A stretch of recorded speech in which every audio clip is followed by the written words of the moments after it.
This discussion of Ontario Place will touch on several issues that I think are important for designers. The first is the rationale for the project itself, how it came to be, why it was located where it was, why its physical form was the way it was, how it responds to the people who use it, and similar design questions. For instance, how it was built and the technicalities involved in its construction. The second issue, I think, is a very important issue of change.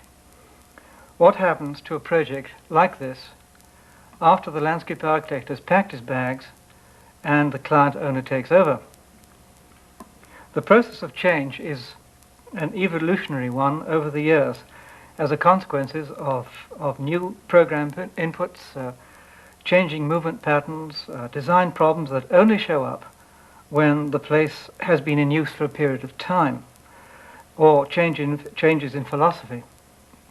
These are things that designers usually have difficulty in accepting, particularly when the changes are not what one would have done oneself. Now, Ontario Place has changed since it was first opened in 1971, and every year I vow never to go there again. And yet my objections don't seem to be shared by the people who visit. My wife keeps on telling me, or pointing out to me, she says, "You may disapprove, dear, but people still have a lot of fun there, and it's still a delightful place to be." So there we have it. I'm constantly reminded that Ontario Place is not my backyard. As a designer, my role was to give the project its initial shove, you might say, into the waters of place and society. And from then on, it belongs to the people, for better or for worse, who paid for it, and for whom it was meant. A continuing role on the part of the designer and in its evolution is nice when it happens, but in the political climate that most of us live in, this doesn't often happen. I think the third issue that I'd like to consider is vital to designers, and it's what we can learn about our past mistakes and successes. Ontario Place is now nearly 9 years old, and the design changes that have taken place to the place have in some measure been the results of things that didn't work properly before. I've often held that design style, that means that particular design language that makes a designer's work immediately recognizable, is often the consequence of mistakes repeated over and over again without further reflection on their validity. I've been prone to this, as many others have been too.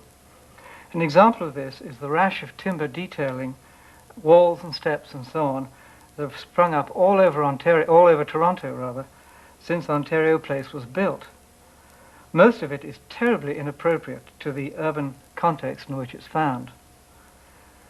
I think the most important commodity in design, and the one least attended to by professionals, is the willingness to test what one has done against the realities of use.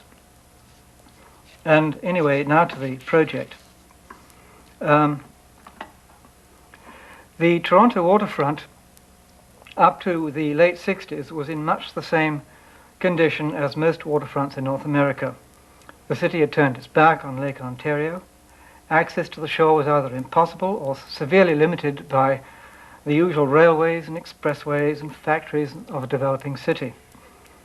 In Toronto, the barriers to the lake were Lakeshore Boulevard, which you can see to the slight left of that picture, the Gardiner Expressway, and of course acres and acres of wasteland. Now, the Ontario government in the late 1960s decided that an attempt should be made to stimulate a new interest in the waterfront and to bring it back to the people. They chose to focus on the Canadian National Exhibition, which you see in front of you here. It's an agricultural and sporting and amusement focus, and it's for years been the subject of debate as to how it could best be revitalized. And so the government's plan was to build a new showplace, a cultural park, you might say, on the CNE grounds. that would focus attention on the waterfront and its potential, of course, for renewal and recreation and tourism. Now, this initial idea was changed at a later date to include a pavilion suspended over the lake itself and connected to the mainland by a pedestrian bridge 25 feet over the water. The top part of this picture will show what I mean. Now, the pavilion is composed of 3 exhibition pods, an arrival pod, and a restaurant, and a dome that houses the latest in cinematographic technology. We came in as landscape architects at the time when this particular pavilion had been designed and placed. And one of the biggest problems was, how do you build such a thing in the open water? It was practically impossible. So what was decided was, in fact, to bring in some landfill and to use the landfill as a base on which to install the equipment to drill foundations and stanchions and so on. And so at that point, somebody very sensibly said, well, if we're going to bring in fill, then maybe we should use it and make an island out of it and extend the concept of Ontario Place as a cultural centre, extend its concept to a park and so on. And so it was at that point that we came in. So in the initial stages, our site analysis had to involve a number of major factors. Now, you may wonder how on earth a body of an open water can in fact involve any site analysis at all. But there were in fact extremely important factors to consider. The problems of wind and wave, for instance. Although Lake Ontario is not the open sea, the Atlantic and what have you, at least it has very severe winds and very, very high waves at certain points in time, and we have terrific storms, which of course are very destructive. And so we had to consider how the form of any landform would in fact evolve as a consequence of wind and wave. Now, as you can see in the top part of this picture, the major winds come from the southwest. That is also where the major wave action comes from. Occasional winds and wave come from the southeast. And so, as a consequence of this kind of analysis, we evolved the first idea, which was forming a protective barrier around the southwest.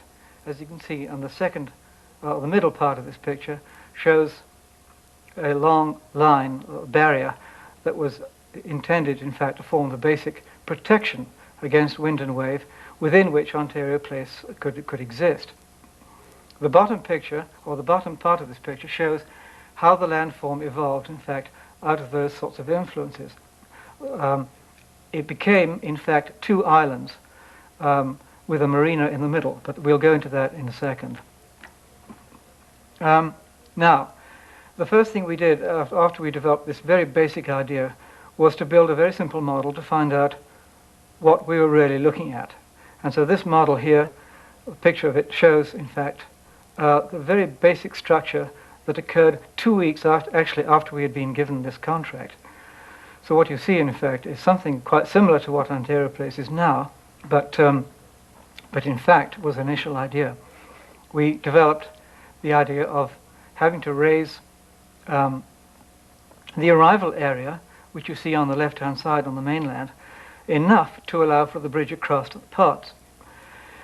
The islands themselves became 2, as I suggested. It seemed to us at the time that basically we should have a series of landforms that would accommodate park facilities and intensive recreational areas as well. So two classes of activity, you might say, with, of course, a marina centered on the whole. And this model, in fact, was the first one that really sold the concept to the client. Later on, as this program evolved, we began to realize that what we were in fact missing in this particular situation was the incredible power of the waterfront itself. The fact that water is the magic that holds everything together. And so we began to develop, within the context of these 2 landforms, a series of canals. So at no point, and this became a basic design principle of the program. At no point would you be unaware of water. Sometimes it would be noisy and very powerful, like on the outer edges, for instance, where Lake Ontario is proper. In other cases, it would be sheltered and protected. But at all points, the quality of water would be the thing that one would tend to focus on. Here you see the evolution of the design as it began to take shape. The next problem that came up was how big or how small is Ontario Place? This is awfully important for very practical reasons. The fact that if it's too big, then you may need, in fact, some kind of public transportation to take you around it. Another reason was, of course, once you begin to design detail, it's very important to understand the context in which you're doing. How do people relate to space? And so what we did was to put a drawing of Ontario Place on top of a well-known part of the city, which happened to be the University of Toronto, which everybody knew and was simple to relate to. And so we found, for instance, that on this diagram, it gave us an awfully good idea of how big or how small the place was. How long does it take, for instance, to get from the top left-hand corner on the slide there to the top right-hand corner? What kind of process would you have to go to get there? Could you walk? Could you walk it in 5 minutes? If you were a woman with a couple of screaming children by your side, could you walk it in 5 minutes? If not, then something has to be done. It begins to give us a sense of scale and relationship. So that became a very important point in the development of the Ontario Place. The next thing that was very critically important, of course, was the fact, again, environmental factors, that the site, in fact, is Lake Ontario. And as I said before, is subject to tremendous wave action and winds and so on. And so the environment of the place itself is very, very critical. Now, this can be achieved by design, but we had to know what we were working with. So what we did was to build a 30th scale model, quite a big one, of Ontario Place as we had it then, and we put it in the University of Toronto wind tunnel to determine just precisely what was happening on the basis of different winds and different orientations. And so this particular example here that you see is prior to the test. What we did was, in fact, to sprinkle little pellets all over the place, blow the wind, put it in the wind tunnel, blow the wind down it, and see where those pellets went to. And so the pellets, in fact, that were blown occur in the dark grey areas. And so that meant to us, you see, having done this particular trick, that the areas that were left white were in fact scour areas. Now, we were particularly interested in the inner edges because that's where we wanted the quiet environments, as opposed to the outer edges where we felt a much rougher, wilder environment was appropriate. And so we found that as a result of modeling, of our grading and our planting, that this particular result was quite unacceptable. There were far too many scour areas or wind-blown areas to make it acceptable. So we redesigned it right on the spot and tried it again. And here you see is the consequence of that particular test. We found that the protected areas were very, very much better. Now, another factor, of course, is that we are concentrating on the water areas, as I said, in the edges. And so if somebody was going to use a small boat within these canals, they would at least know that they were protected. And so this particular idea gave us a very good sense of what we were designing with, and it became the very basis for all the landforms and all the planting in the future development stages. Then, of course, once the thing was designed in conceptual form, a proper model was built by a model maker, and here it is. Basically, the central focus, I suppose, is the Marina that is located right in the middle to the south of the 5 pods and the Sinosphere. We developed the idea of 3 major nodes of activity where boutiques and shops and restaurants and all those sorts of high-intensity activities would be. One is at the top of the picture, to the, let's see, that would be to the east of the of the marina. Another was to the south, to the other side, on the middle of the picture, to the west of the marina. And another one was on the West Island here, which is actually over on the lower left-hand side of the picture, was the third boutique area. And these major nodes were connected, of course, by major walkways and by circulation systems and by little trains that, in fact, ran throughout the whole center in order to convey people from one place to another. And between them, of course, were much quieter places. And so you got this contrast between very busy, intensive and active urban sort of places, and then very quiet places that provided for an entirely different sort of environment. There were also the whole concept of seeing water, as I described before, and the concept of seeing water in its different manners. Like on the outer edges, it was possible to look at the boat sailing on a breezy day and see the waves acting up, and on the inner edges was quiet and passive water, and all these made for quite different sorts of environment which had to be designed for. Here is Ontario Place seen in the context of the waterfront today. Now, to begin with, the question of building it involved a great many technical problems. At the time it was being built in the 1969-1970, there was a lot of construction going on due to the subway, the Toronto subway. And so the fill that was excavated from the subway formed an admirable location at Ontario Place. Now, in order to build the fill, locate the fill properly so it wouldn't all be washed away, there had to be some protection, and this that protects really Ontario Place from the elements. And it was discussed for over many months how this should be done. Ultimately, the idea came up that maybe 3 old ships should be used. They were old freighters, lake freighters. They had served their purpose, and so they would be put to rest, forming the barrier that would protect Ontario Place from the elements. These were then located and put into place through a series of maneuvers that I won't go into now. And at the same time as those were being done, provided protected water, and landfill could start to be introduced into the lake. And so these operations were almost simultaneous. So here you see in this particular picture how the landfill began to be moved in. And then when everything was quiet and the water was protected, they started building the stanchions or the uprights rather, basic foundations for the pavilion itself. As you can see, these dots in the center and right across the middle of the picture. And then then on top of that, of course, the structure for the pavilion was built actually on land, floated out and installed. And that is the final result of the thing today. What I'm going to do, by the way, throughout this program is to show not only the design principles involved, but also how the thing was constructed and how the thing has evolved over time. I'm really trying to collapse a lot of issues into one short period, because I think they're all extremely important and can't be separated.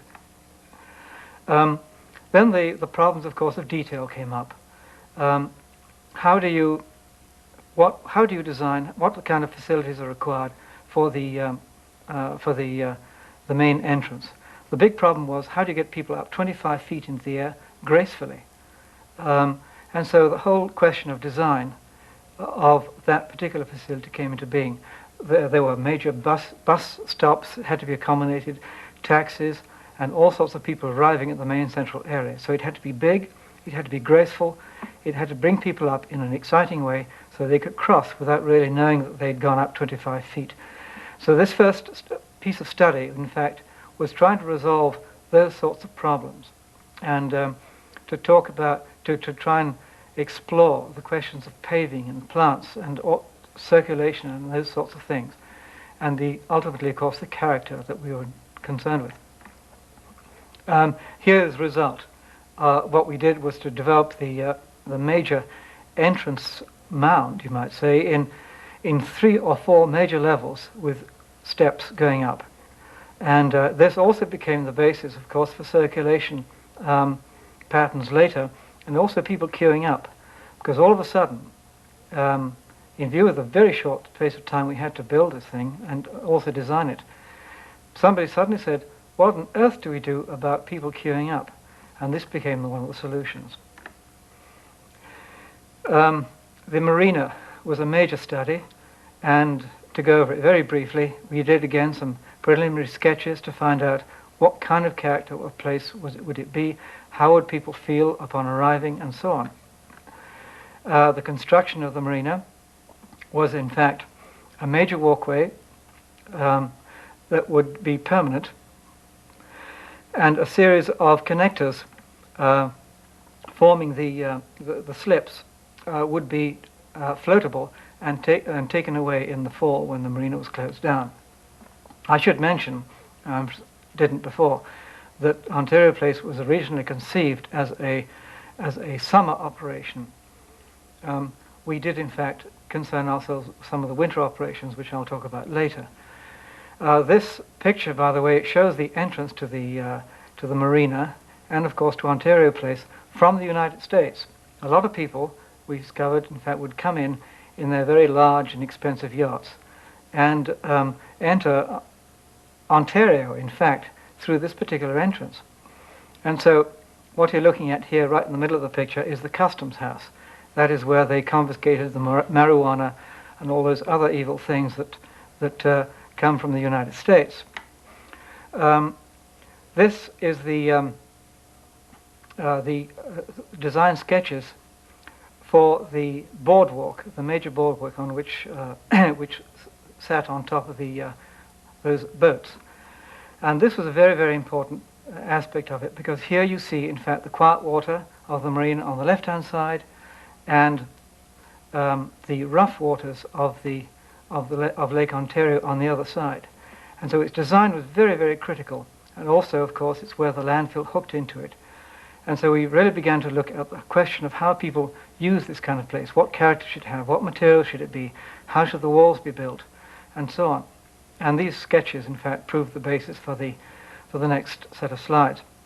The first thing that was done, of course, was strip all the superstructure off the boats, and then fill it with sand, and then begin to construct the walls and the paving and the planting and seating and so on. So this is the final result. Here's another view from it looking the other way. Now, the other thing, of course, was the connection between, again, a bridge. The bridge between the two islands.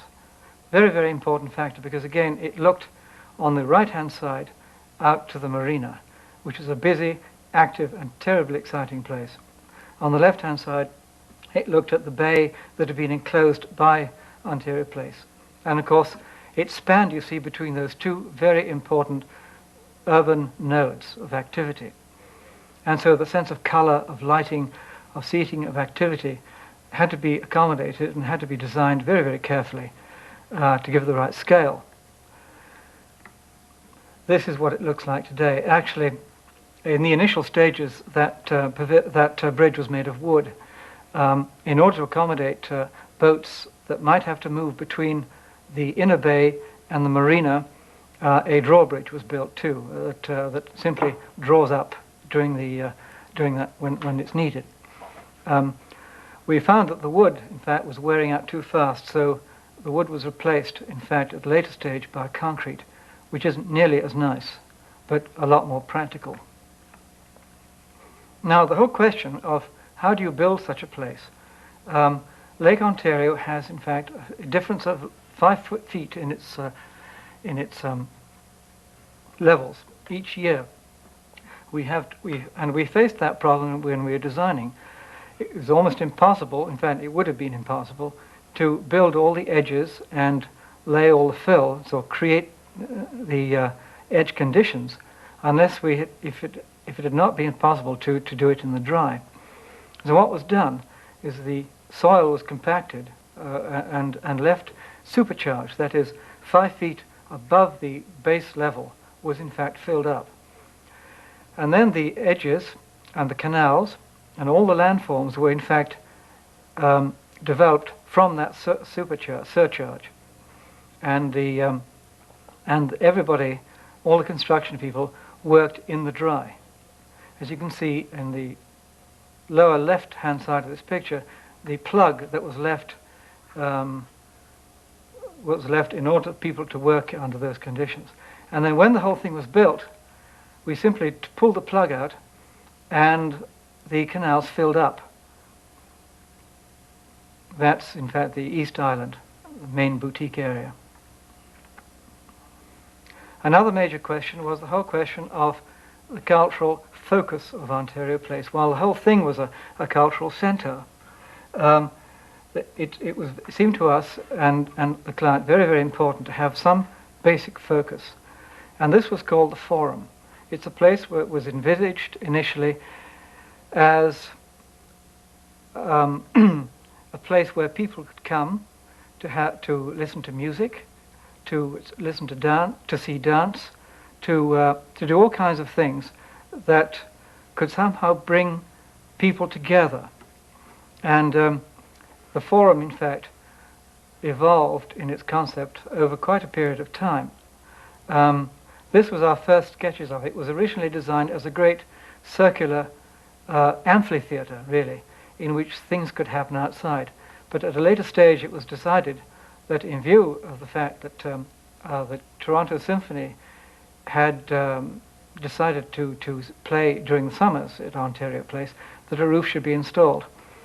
And so we worked, of course, not only with the architect, but also with a sound consultant to develop the slopes around the Forum. And here is, in fact, is what happens during a concert. People sit out on 4 great hills surrounding the central Forum focus with a roof over that. And so about 3,000 people, in fact, 4,000 people can be accommodated at any one sitting. It was really quite interesting because one of the things that I wondered about, and of course the sound consultant was very concerned about, is what slopes do you make in order to allow sound to travel from the central point, that is the orchestra or whatever, out to the edges beyond the dome itself, beyond the roof itself. And we found, as a matter of fact, upon careful analysis of the acoustical problems, that a 1 in 4 slope would be ideal.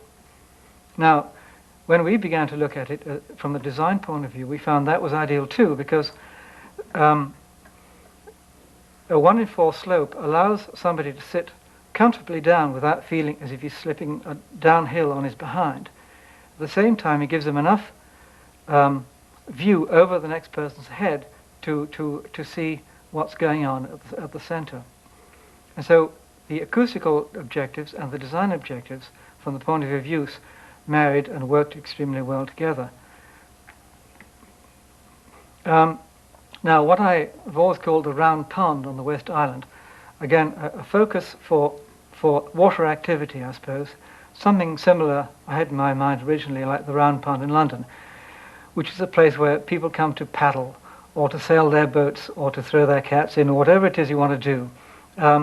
It became a very important focus for us, with the central area of boutiques and so on around, that we could have a have a meal, look out on the water, and so on. So this was a very carefully designed problem that we had to consider. This was the first sketch, see, that showed in fact the hard edges going down into the water, the very, very enclosed quality of that round pond, and of course the restaurants and so on, associated activities by the edge. As the thing was developed, this is what it looked like over the construction period. The first, of course, was the initial forming of those hills around the round pond, and then we got, of course, into the construction of the concrete around the steps and the forming of the base. And again, you begin to see the protective mounding around the edge of the West Island there that in fact protected that area from wind and wave, certainly from wind. And this is the final result, as it was actually in 1971 and 1972. A body of water completely surrounded, in fact, on two sides by boutiques at two levels, on the third side by planting, and on the fourth side, of course, by a great row of fountains. This, by the way, has drastically changed over the years, and today it's now looks like that. It's become a roller skating area, which I must say doesn't appeal to me a great deal, but it's very popular with the people who use it. I should also add that the initial stages, even though it wasn't in the program, we felt that it was very important to design this particular place so it would have a winter use. And again, the protection from the southwest winds was crucial for that purpose. And last winter, actually for the first time, they did use it for winter skating. And I thought, well, that's splendid. But of course, they have also extended that use into a summer use now. And you can make your own mind up as whether you think it's good or bad. Here it is, in fact, in its original concept, with just water and people sitting around it. That's at the lower level. But there's also an upper level of boutiques with a entirely different activity set that allows people to look down on it and create a two-level sort of interest that actually becomes very, very intriguing. Okay, now another area that was designed for a very specific function was what we call the Rocky Point. It's again on the West Island, but we felt throughout the design of Ontario Place that there should be not only busy areas, but very quiet ones. Places that might be a little difficult to get to, but once you got to them, they could look out onto busyness, but they themselves would be protected and quiet and pleasant. So this was one of the original designs that we did, in fact, for that particular point. Here it is, with people sitting quietly on the rocks. These huge lumps of rock, by the way, came from Hamilton, which is adjacent, one of the major limestone quarries. And it's a marvelous place to sit on, actually. We planted red pine there, so you sat under a beautiful red pine canopy and looked out onto the busy area of the central part of Ontario Place where the boaters going by. However, over time, we found that some initial things that had really not been considered too well, like circulation and fire marshals regulations and all those sorts of things, brought circulation into that originally quiet area. And so what happens now is that when the Synosphere is in operation, everybody exits via that very place that we thought was going to be quiet. Another factor is, of course, the original slopes, the gentle slopes that were, were designed to go into the water have now been completely abandoned, and you get something else occurring, which we'll look at in a minute. This is that same rocky point, as you can see, but completely changed. Now, last winter, in fact, a couple of winters ago, there was a tremendous storm which literally pulled everything out that we had in there that had been growing for 8 years. So we had to rebuild the place, and it now has a different character. This is what it looks like today. That gentle, soft edge that was there is now become the basis for boating. And again, it's something that I don't particularly like, but there it is. It's a very busy area. In terms of circulation, we were talking a little while ago about the whole question of how do you move people around the place. Because Ontario Place is fairly large, a system of trolley cars or small rubber-tired trains were in fact developed, and this is the way one gets around.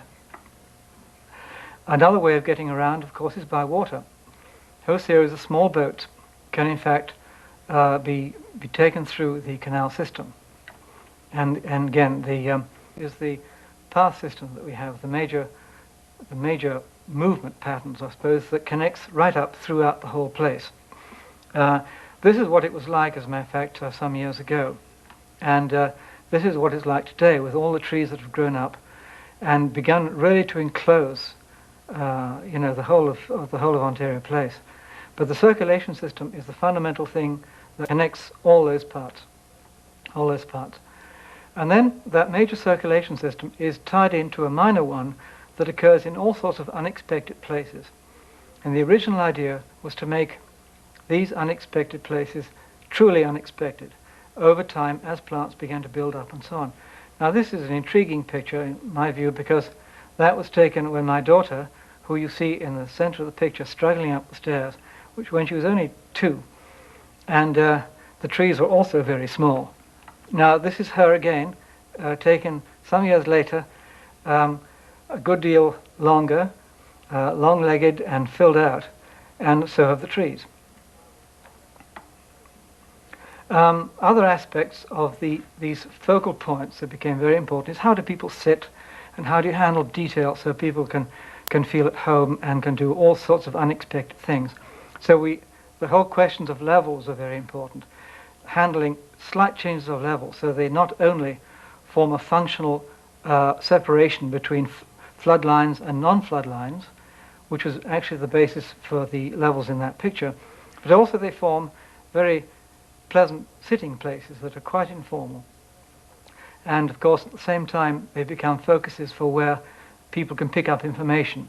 So these focal points are very, very important. Here's another one actually of the East Island where the main train circulates and picks passengers up.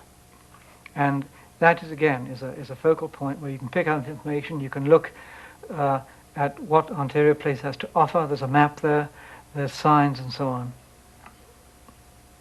Now, the whole question of edges is very, very important here, because Ontario Place was really based on how you handle fluctuating water levels. And so how you handle the edges is basically very, very crucial. There were 2 major elements. One was the outer edges, which had to withstand wind and wave, and the other was the inner edges, which had to withstand social conditions, or that is, social impacts. It's those really that I'll probably concentrate on mostly.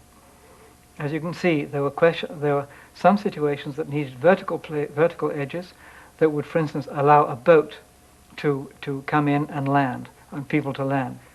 There were places where we needed to get people near the edge of the water so they could enjoy the water. And there were a variety of circumstances like that that demanded different sorts of treatment. But all basically, and construction-wise, we had the problem of how do you get water to rise and fall without making it look ghastly. Here is one typical kind of edge that we dealt with. It was basically using jack pine, vertical timbers that were placed like that with beams on either side, or wales as they're called, nailed in. And these again, as I explained before, were all built in the dry. And then piled behind that, of course, was granular fill, and the fill behind that. So the place was always drained. And then in the final analysis, this is what the thing looks like when the water filled up. And so that became a major mooring point for boats and so on at one of the busy spots. Another question was, how do you get across bridges, and how do you make the edges, the intersections from where the bridge actually meets the land? How do you design those sorts of problems? And we did a number of studies in that. This is in fact a typical bridge that was designed on the East Island. The major access point, or road rather, going across the canal. The canal had to be constricted for that, from that point of view, from the point of view of cost, and therefore using certain kinds of edge. This is the bridge when it was actually constructed. The problem of handling the the connections between land and bridge were very, very important, and these had to be very carefully thought about. Now, here is a situation where that particular connection was made. It became an entry point for small boats, and so the design of that was a little quiet space, little minor node, as you might say, tucked away behind, in fact, the major circulation. that would suddenly be revealed to you as you approached it. So it's this kind of space, here it is again looking at the other side, that was important to Ontario Place, that would have major public places and rather quieter ones. Notice, by the way, the handling of the wood detail. We used the very basic materials because in spite of its size, in spite of the seemingly horrendous budget that we had, in fact, it had to go a very, very long way. And so we were handling materials that could be done cheaply and quickly. And wood detailing and gravel were the basis of much of the design construction that we did. The handling of major outer edges and armoured points, which were those points that in fact sustained Ontario Place against the wind and wave, were very, very important. They were in fact designed by the structural engineers and the harbour commissioners in Toronto, but in fact we had to deal with the question of what you do with them once they've been engineered. And so this is some of the detail that we looked at. Basically they were marvellous places to view the water from, and so they were designed in very, very simple terms with big broad steps and simple gravel materials and simple changes of material. Here it is from the air, and here it is in fact looking at it in the distance with the connecting beach that of course would form naturally if you just built those armoured points. Without the beach, that beach would in fact form itself by the natural processes of wave activity. This, of course, beach was actually built in the form that nature would take it. Again, notice the way steps and changes of level were handled, using, again, timbers and gravel. The marvellous thing about this beach, of course, is the fact that you can throw stones into the lake, which is what children particularly love doing, and the lake always brings them back. The internal edges were designed, in some of them anyway, were designed with riprap, that is, big stones on a steeply sloping surface. One of the problems was, of course, getting enough water in these narrow canals to allow for boats and so on. At the same time, permit people to come down to the edge. This is what it looked like when it was built and the water had filled it up. Notice, by the way, how small those willows are in the foreground. And this was in 1971. This is 1979. Looking at it actually the other way. Notice how magnificent the trees have become and how it's begun to close in that whole place. Another kind of edge, of course, was steel sheet piling that was used for the Marina and other places that were very, very constricted or needed deep water. And here's an example of it in operation. Plant materials, of course, were absolutely crucial. And these were designed to back up the idea of major grading to protect the inner places from wind and wave. Many of the plant materials, in fact most of them, were brought from northern Ontario, where they were pre-pruned and selected in different parts of Ontario and then brought in when at the appropriate time. Now the reason for this was, of course, because we had very severe conditions to live with, extremes of climate, incredible winds that brought in, of course, large amounts of ice and frost and so on that weighed a lot of plants down. And so the plants had to be very, very hardy, and the different associations had to be very, very carefully worked out. So we used Austrian pine in the exposed areas like this. In other places where people came together and where small focal points, of course, were designed, this is where the place, of course, where different sorts of associations were developed. And this is where shrubbery that had flowering plants and flowering sequences and so on were designed. Here we have one of the minor walkways right on top of the hill that shows the way the hardy plant material, in fact, that was meant to protect inner edges from wind and wave, how they started out. And here is the same picture 8 years later to show how it's all begun to fill in and how it really is effective as a barrier. This overall view of Ontario Place will show a few more of the associations. For instance, anywhere near the edges, most of the plants had their feet in the water.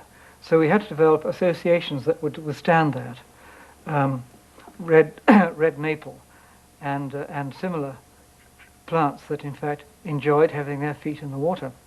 In other places, we had the problem of impervious landfill combined with irrigation that would in fact have drowned most plant materials unless we specially designed the tree pits to accommodate for drainage.